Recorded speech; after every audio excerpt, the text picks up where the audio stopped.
With a name like Pompey, you'd expect Portsmouth FC to have a dramatic rise followed by a swift downfall, akin to their triumvir namesake. However, the fortunes of the coastal club are much closer to the ebbing and flowing of the tide. With not one but two tired attempts at picturesque introductions done, let's take a trip to the former potato field on which Fratton Park stands and examine the club's history. Portsmouth's founding date of 1898 was preceded by several amateur outfits, comprised of soldiers, sailors and dockers of the seaside town. One of those teams, Portsmouth AFC, drew the interest of a certain young doctor who had opened up the practice in the city.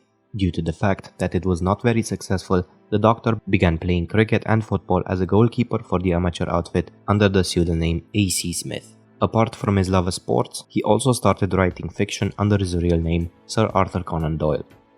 With the sport gaining popularity in the town, and several teams coming and going, a true attempt at a football club was made on April 5, 1898 under the name Portsmouth Football and Athletic Company Limited, which immediately acquired the aforementioned potato field. The team tasted immediate success in the southern leagues of English football, and by the 1920s they had braved financial issues, the Great War, and had adopted their now famous crest. The moon and star motif comes from the coat of arms of the town and are believed to date back as far as the time of Richard I. From 1921 to 1928, the club climbed up from the 3rd Division to the 1st, and despite initially struggling, they reached the 1929 FAcup final where they lost to Bolton Wanderers.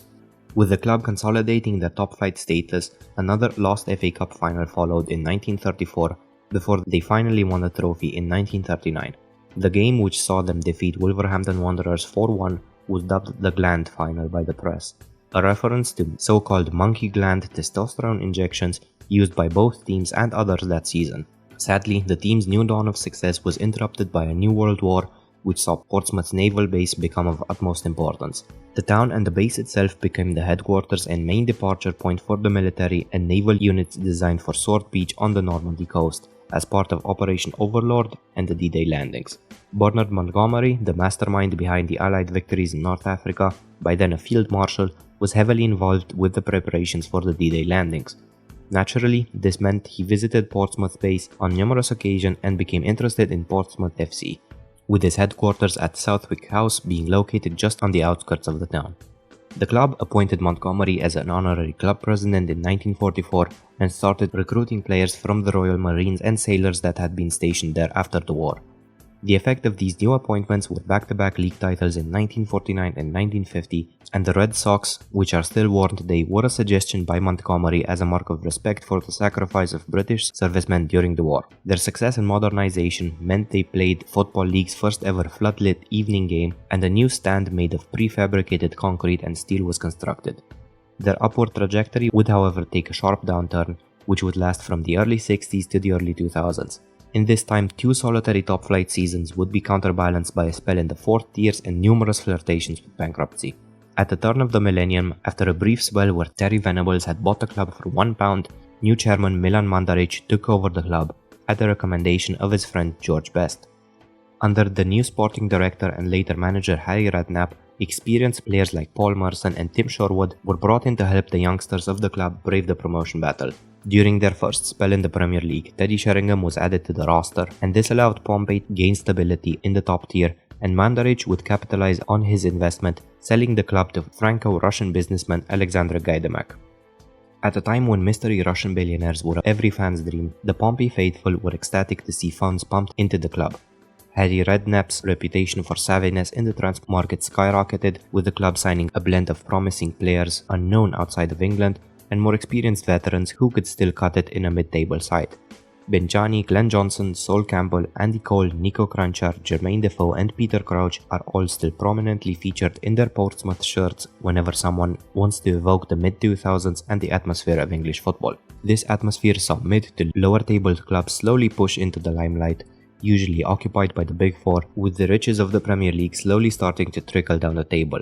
In 2008, Portsmouth seemed to be the ones who could capitalize on this situation and join the big boys, with a competent manager, a rich investor, and an FA Cup trophy in their cabinet. But as we all know, there is always a bigger and more financially stable fish in the sea, with one of them, Tottenham, snapping up Harry Redknapp. In the subsequent 2 years, Portsmouth's heavy investment came back to haunt their owner, as the world was preparing to weather the global financial crisis of 2008. Redknapp would take Defoe and Crouch to his new club as a fire sale ensued.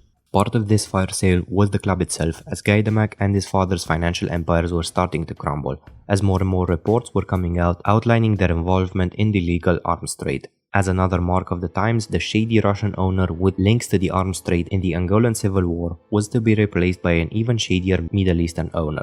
Sulaiman Al-Fahim was a hitherto unknown figure, reported to be anything from a confidant to the Abu Dhabi royal family, having helped them in their takeover of Manchester City, to an outright sheikh who could bring Champions League football to the south coast of England. In reality, he is an Emirati television personality and self-styled doctor, despite no records existing of him having earned his PhD. His 6-week-long ownership of Portsmouth was cut short by his indictment for stealing £5 million from his wife to fund the purchase, and no respectable creditors would touch him with a 5-foot pole.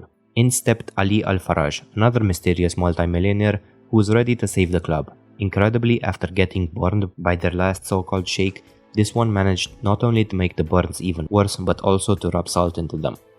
After a video of him emerged where he stated that he in fact had no money and the purchase of the club was a hoax, reports emerged that he had defaulted on his payments to his creditors. The same creditors who offered him a £17 million loan were represented by Balram Chainrai and his company Portpin Ltd. Chainrai, who is a Hong Kong businessman, took over Portsmouth and immediately placed him into administration. Remarkably, despite their best players exiting the club like a bunch of schoolchildren when the final bell rings, the club somehow reached the 2010 FA Cup final where they lost to Chelsea.